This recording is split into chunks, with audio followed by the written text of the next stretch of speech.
En la clase de hoy vamos a conversar sobre los vólvulos del colon. La palabra vólvulo proviene del latín volvere. El vólvulo de colon hace referencia al giro del colon sobre su eje mesentérico, el cual determina obstrucción intestinal, isquemia, secundario a esto, la posibilidad de perforación y peritonitis. La ubicación más frecuente es el colon sigmoides y le siguen en frecuencia el ciego, colon transverso y ángulo esplénico. La primera descripción del vólvulo fue el año 1550 a.C. en el papiro de Ebers. Hipócrates ya describe su tratamiento inyectando aire por el ano y posteriormente introduciendo un supositorio de alrededor de 20 centímetros, el cual permitía fijar el colon volvulado. En 1841, Rokitansky realiza la primera descripción moderna de un caso de estrangulación intestinal secundaria a un vólvulo de sigmoides. Y ya en el siglo XX se describe la cirugía como el tratamiento definitivo. Actualmente existe un rol importante en la descompresión endoscópica como puente para la cirugía. Los vólvulos corresponden a la tercera causa de obstrucción intestinal en el mundo. Está descrito el cinturón del vólvulo, el cual involucra África, Oriente Medio, India, Rusia, siendo la edad promedio en estas ubicaciones entre 40 y 50 años, en comparación con Occidente, donde la edad promedio de la aparición de los vólvulos es alrededor de los 60 a 70 años. En Estados Unidos, el vólvulo determina el 15% de todas las obstrucciones colónicas y ocupa el tercer lugar en frecuencia de cuadros obstructivos luego del cáncer y la diverticulitis. Como mencionamos, la ubicación más frecuente es el colon sigmoides con el 60% de los casos, luego le sigue el ciego con alrededor del 35% de los casos, el colon transverso con un 3% y el ángulo esplénico con un 1%. También hay que considerar el nudo iliosigmoideo, situación que es muy infrecuente en nuestra realidad, que también lo vamos a mencionar posteriormente. Existen múltiples factores de riesgos asociados al vólvulo de sigmoides. Sin embargo, los más frecuentes son pacientes institucionalizados, pacientes con trastornos neuropsiquiátricos, en los cuales existe una fuerte asociación con la constipación crónica. Los pacientes constipados tienden a retener un mayor número de deposiciones en el colon sigmoides, lo cual hace que el peso de este tienda a hacer que este se elongue y secundariamente se elonga con mayor facilidad el mesenterio, lo cual determina que existe una elongación importante del mesenterio versus la elongación del colon, lo cual facilita el mecanismo. También se asocia el abuso de laxantes, cirugías previas, la presencia del megacolon, y en nuestro país el megacolon chacásico, el megacolon asociado a la enfermedad de Hirschsprung, y también una entidad importante que debemos considerar especialmente en los pacientes del norte, que es el megacolon de altura. Así como también es un factor de riesgo pacientes que tienen una dieta muy rica en fibra, la cual se asocia con un aumento del peso del bolo fecal, lo cual también determinaría una elongación del mesosigmoides. La clínica del vólvulo de sigmoides es bastante variada, se caracteriza por dolor abdominal, una distensión abdominal que es bastante alta y bastante importante en comparación con una obstrucción de intestino delgado y la ausencia del tránsito intestinal. La presencia de vómitos es más bien inusual y ya habla de un cuadro que es bastante avanzado cuando se manifiesta. Y el examen físico lo característico es una distensión abdominal importante, más hacia hemiabdomen superior, timpanismo a la percusión y en algunos casos también se pueden encontrar signos de irritación peritoneal cuando el vólvulo se asocia a isquemia, gangrena o peritonitis. El estudio imaginológico, la radiografía de abdomen, Es uno de los pilares diagnósticos donde existe la imagen patognomónica de este cuadro, que es la imagen en grano de café, como la pueden ver en la imagen A. Históricamente también se utilizaba el enema contrastado, donde se observaba el signo del pico de pájaro. Sin embargo, hoy en día este examen está en desuso. La tomografía también puede ser una herramienta útil en algunos pacientes en los cuales no tengamos claridad del diagnóstico de la radiografía de abdomen. Y aquí también podemos encontrar algunas imágenes que son bastante características. Entre estas, la imagen número B, el signo del remolino, que podemos ver marcado por el asterisco, en el cual podemos observar el giro no solo del colon, sino que también el giro del mesenterio a este nivel. En la imagen número C también podemos ver el signo del pico de pájaro, que se observa también cómo se disminuye de calibre progresivamente el colon a este nivel. Y también podemos ver el signo de la cuerda torsionada. El tratamiento del vólvulo de sigmoides va a depender exclusivamente de cuál sea la forma de presentación del paciente al momento del que lo evaluemos. Lo fundamental es evaluar y valorar exhaustivamente signos de perforación o de isquemia. Si estos están presentes, la indicación es realizar una laparotomía exploradora con una resección del segmento comprometido y en la gran mayoría de los casos realizar una ostomía. Ahora, si el paciente no se presenta con signos de isquemia, esto nos determina tiempo para realizar en primer lugar una distorsión endoscópica. La distorsión endoscópica, si es efectiva, nos va a permitir realizar una cirugía puente, preparando al paciente en su contexto hemodinámico nutricional para una resección electiva y una anastomosis primaria.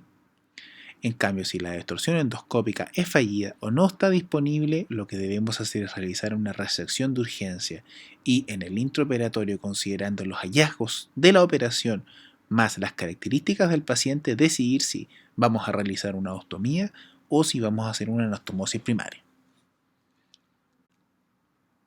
Como mencionamos entonces, ante un paciente que se presente con un vólvulo de sigmoides que se encuentre estable, el primer paso es realizar una distorsión o una devolvulación endoscópica.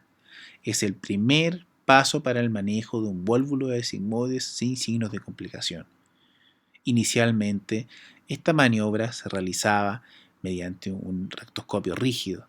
Sin embargo, hoy en día, la gran mayoría de estas se puede realizar con un endoscopio flexible. Tiene una tasa de éxito que varía entre el 60 al 80% de los casos, siendo la principal complicación la perforación del colon. Sin embargo, esta también está fuertemente asociada a la presencia de isquemia o necrosis de la mucosa. También es útil, luego de realizar la devolvulación, dejar instalado sobre el punto de flexión una sonda nasogástrica o alguna sonda de un grosor importante que permita descomprimir el segmento proximal del colon, así como también evitar una revolvulación. Luego de la distorsión endoscópica debemos planificar una cirugía electiva. Lo ideal es realizarlo durante la misma hospitalización, sin embargo algunas series establecen que se puede realizar hasta en los primeros 60 días luego de la cirugía. El riesgo de revolvulación históricamente era de un 47% durante la primera semana. Sin embargo, series recientes han demostrado que incluso la tasa de revolvulación puede llegar al 80 o 90%. Por tanto, hoy en día sí se justifica la cirugía electiva luego de una devolvulación endoscópica. Y la técnica quirúrgica básicamente es realizar la resección del colon sigmoides y intentar, en la medida de lo posible, si las condiciones del paciente lo ameritan y lo permiten, una anastomosis primaria.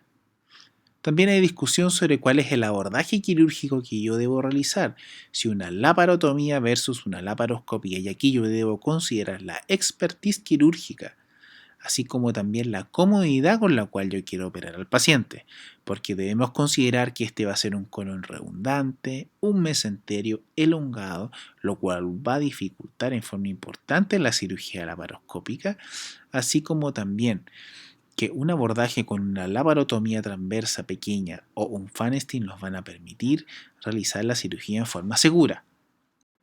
En la siguiente imagen podemos ver un abordaje de un Pfannenstiel para la resolución de un bulbo, donde podemos ver que el colon prácticamente se exterioriza solo debido al gran tamaño que tiene, y es una cirugía que se puede realizar en forma cómoda con una pequeña incisión.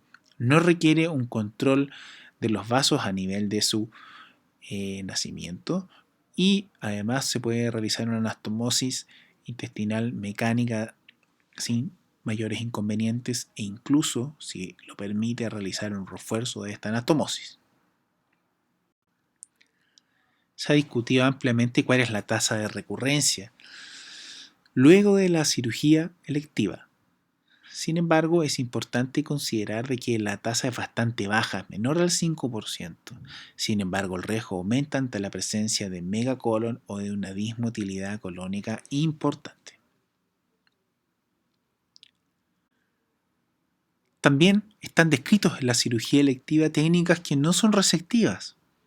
Entre estas está la sigmoidopexia, la fijación del mesenterio, la sigmoidostomía. Sin embargo, el nivel de evidencia es bastante bajo y está determinado exclusivamente por series de casos y estudios retrospectivos. En la imagen podemos ver una mesoplastía.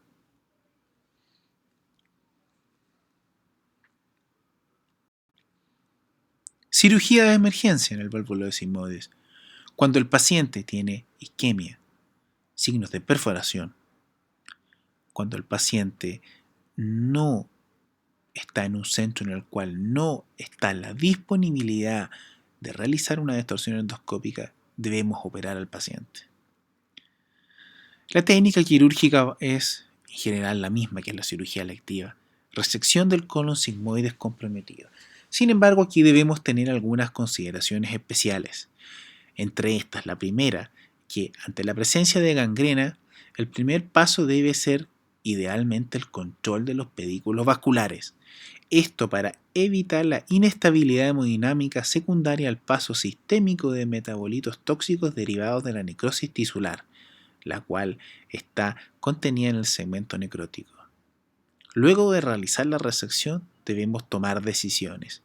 Y la principal decisión acá es si realizamos una anastomosis o dejamos al paciente con una colostomía. Y las consideraciones que debemos tener para esto son básicamente tener considerado la estabilidad del paciente, estabilidad hemodinámica, si el paciente requiere múltiples unidades de transfusión, la edad del paciente, el estado nutricional. Recordar que la gran mayoría de estos pacientes son institucionalizados, el grado de contaminación durante la operación, si el paciente debutó con una peritonitis, estercoracia. Es importante también para evitar la anastomosis. Y también un factor importante que no está estudiado en la gran mayoría de los pacientes, de las series, es la experiencia del cirujano. Ante la presencia de perforación o gangrena colónica, como podemos ver en la imagen izquierda, la indicación es realizar la operación de Hartmann, operación en la cual se reseca el segmento comprometido y se realiza posteriormente una ostomía, la cual es transitoria hasta que el paciente mejore su condición global, siendo evaluado en un plazo que varía entre 3 a 6 meses para evaluar una reconstitución del tránsito. Cirugía en la cual se une el segmento de colon que fue ostomizado con el muñón del recto, restableciendo la continuidad intestinal. Debemos considerar que el válvulo de sigmoides es una enfermedad que se presenta en pacientes institucionalizados, pacientes añosos. Por lo tanto, las condiciones globales del paciente no son las mejores, lo cual determina una morbilidad de hasta el 35% de los casos, una mortalidad del 6%, de la cual se dobla cuando los pacientes se debutan con necrosis o con perforación y puede llegar hasta el 16%. Es importante considerar además que alrededor del 40-50% de los pacientes se va a reconstituir el tránsito. El resto de los pacientes van a quedar con una ostomía definitiva, ya sea por las condiciones médicas por las cuales presentan, así como pacientes que se acostumbran con la ostomía y rechazan una nueva intervención, así como pacientes que fallecen luego de la intervención. Una consideración especial de los vólvulos de sigmoides es la presencia del vólvulo en el embarazo. El vólvulo es la principal causa de obstrucción intestinal en el embarazo. El diagnóstico y el tratamiento son extremadamente complejos, y ante la sospecha uno debe valorar un estudio precoz con una radiografía de abdomen simple. La dosis de radiación al feto de una radiografía es ínfima, por lo tanto debe ser el estudio diagnóstico inicial. También debemos considerar la resonancia de abdomen y pelvis si es que ésta está disponible en nuestro centro. Sin embargo, debemos también preocuparnos de que el diagnóstico sea precoz. Un diagnóstico tardío determina isquemia, complicaciones sépticas para el paciente, un alto riesgo de aborto. Por lo tanto, de ser necesario de la radiografía no ser categórica y no tener disponible una resonancia de abdomen, una tomografía también tiene una indicación justificada. ¿Y cuál es el tratamiento de elección ante una paciente embarazada que se presenta con un vólvulo? Es la devolvulación endoscópica. Y la cirugía electiva la debemos decidir dependiendo del trimestre en el cual se presente la paciente. En general, durante el primer trimestre, la tendencia hoy en día es a distorsión endoscópica y evaluar durante el segundo semestre la cirugía electiva. Ante la presencia de una obstrucción por vólvulo de sigmoides en el segundo trimestre, la indicación de cirugía también debe discutirse caso a caso y con mayor razón durante el tercer trimestre, en la cual en general la tendencia es a observar más que a plantear una cirugía. Ante necrosis la decisión es bastante más fácil. Operación de Hartmann y dejar ostomías. En las mujeres embarazadas, en general, luego de las resecciones colónicas no se realizan anastomosis primaria, pues la tasa de falla de las anastomosis varía del 5 al 7%. Una falla de la anastomosis determina una sepsis, la sepsis determina un alto riesgo de aborto. Por tanto, en global, mujeres embarazadas con cirugías colónicas son sinónimos de ostomía. El vólvulo de Sigo corresponde al 35% de todos los vólvulos del colon. Es la segunda causa más frecuente. Y aquí, en global, se debe a una rotación axial del colon sobre su mesenterio en el sentido del reloj. La clínica es variada. Dolor, náuseas, vómitos, distensión abdominal y puede imitar una obstrucción intestinal de intestino delgado. Y en algunos pacientes también presentan signos de peritonitis o de sepsis. Existen 3 tipos de vólvulos de Sigo, considerando cuáles son los tipos de rotaciones que hace el ciego sobre sí mismo. En primer lugar, en la imagen número A, podemos ver que ocurre un giro en su plano axial, un giro longitudinal en el sentido del reloj, lo cual explica el 45% de todos los casos. Existe también el giro en bucle, el cual no solo se realiza una torsión en el eje longitudinal, sino que también en el eje transverso. Y existe un 10% de los casos en los cuales ocurre una báscula secal, que el ciego gira sobre el colon ascendente causando una obstrucción.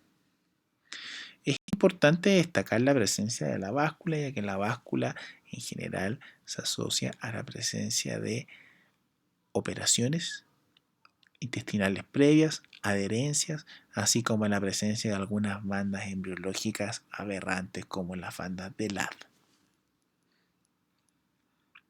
Tomografía.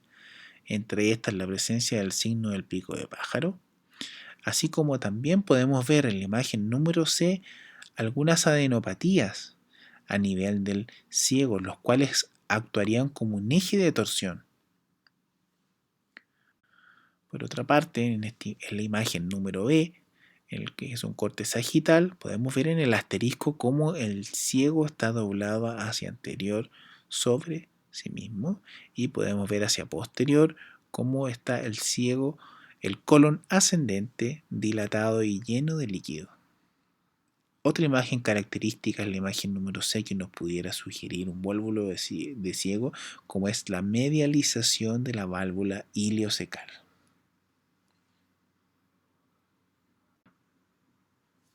El tratamiento del vuelvo de sigmoides es la laparotomía exploradora. Existe una contraindicación para la distorsión endoscópica, la cual generalmente es inefectiva. Ante necrosis debemos conservar el mismo concepto del vuelvo de sigmoides, intentar controlar los vehículos vasculares en primer lugar y luego devolvular. La resección del segmento comprometido es de regla y la anastomosis primaria va a variar o no dependiendo de los mismos conceptos mencionados anteriormente, debiendo realizar una ostomía ante una contraindicación para una anastomosis. También están descritas algunas técnicas que uno debe tener en mente, que son técnicas no resectivas, entre estas la distorsión sin resección, pero debemos considerar que hasta el 70% de los pacientes puede tener una recurrencia. Está la secopexia, que no es más que fijar el ciego hacia la pared mediante un flap de peritoneo. Sin embargo, tiene una morbilidad del 15%, una mortalidad de hasta el 10% y una recurrencia del 13%. También existe la secostomía, que en general lo que se hace es el mismo mecanismo que una gastrostomía. Se introduce una sonda la cual se exterioriza por la pared abdominal, la cual permite fijar y descomprimir el ciego. Sin embargo, tiene una morbilidad de casi el 52%, una mortalidad del 22% y una recurrencia del 21%. También debemos considerar que estas técnicas se consideran en pacientes que son bastante frágiles, por lo tanto es posible que los resultados también estén sesgados o que los pacientes no sean los mejores candidatos. Una imagen de la pieza quirúrgica de una báscula cecal para mostrarles cómo el ciego se dobla sobre su mismo eje, causando un rápido compromiso del segmento vascular, lo cual determina una necrosis de este. Finalmente, existen algunos vólvulos que son infrecuentes, pero que también deberíamos considerar, como son el vólvulo de colon transverso y de ángulo esplénico. Entre los principales factores de riesgo consideremos el colon elongado y redundante, adherencias angostas del mesenterio, la malfijación de los mesenterios, el síndrome de Chilaiditi, el cual se caracteriza por un colon transverso redundante, el cual se ubica entre el hígado y el diafragma, lo cual se diagnostica mediante la percusión sobre el hígado, el cual se encuentra timpánico. También se asocia a constipación o a la presencia de cirugías previas. Estos vólvulos son más frecuentes en mujeres jóvenes entre 20 y 30 años y el tratamiento en todos estos pacientes es la cirugía y la resección del segmento comprometido realizando una anastomosis dependiendo de los hallazgos intraoperatorios. Finalmente, tenemos la presencia del nudo ilio-sigmoide, que es un vólvulo compuesto o doble, donde el ilion gira alrededor del sigmoides. Existen 4 tipos que están en la imagen que está adosada a la diapositiva. Es enfermedad típica de África, Asia y Medio Oriente. Existe un mecanismo fisiopatológico en el cual se cree que los pacientes comen solo una vez al día y dietas ricas en fibra, lo cual determina que se produzca un aumento del peso del contenido a nivel del ilion, el cual caería sobre un sigmoide ya redundante por la alta ingesta de fibra, lo cual determina estos mecanismos de rotación. Típico de hombres de entre los 50 y 60 años, el diagnóstico en general es tardío y casi el 70% de los pacientes tienen necrosis, lo cual determina una alta tasa de mortalidad. Por tanto, la parotomía siempre y la técnica quirúrgica aquí es de extorsión, y si el tejido no es tan viable, de extorsión y una resección. Finalmente podemos concluir de esta clase que el vólvulo de sigmoides y de ciego son los más frecuentes. En el vólvulo de sigmoides, de ser posible, siempre debe intentarse la distorsión endoscópica y posteriormente planificar una cirugía electiva. Ante la presencia de isquemia, necrosis o perforación, o ante la ausencia o falla de la endoscopía, se debe realizar una laparotomía exploradora. Y el vólvulo de ciego, el tratamiento es quirúrgico. No existe un rol de la endoscopía, siendo la resección en la gran mayoría de los casos de regla, existiendo algunas técnicas no resectivas las cuales deben ser consideradas caso a caso por el cirujano tratante. Muchas gracias. En el vólvulo de ciego son bastante características. Acá podemos ver cómo el ápex del vólvulo se ubica en el cuadrante izquierdo en comparación con el ápex del vólvulo de sigmoides que se ubica en el cuadrante superior derecho. También podemos ver en la imagen número A cómo se observa una sonda nasogástrica, la cual está ubicada posterior a la imagen y las flechas nos están apuntando a austras colónicas. Por lo tanto, podemos ver y pensar que existe una alta probabilidad de un vólvulo de ciego por la ubicación de la imagen. Es así como también existen algunos signos que son patognomónicos a nivel de la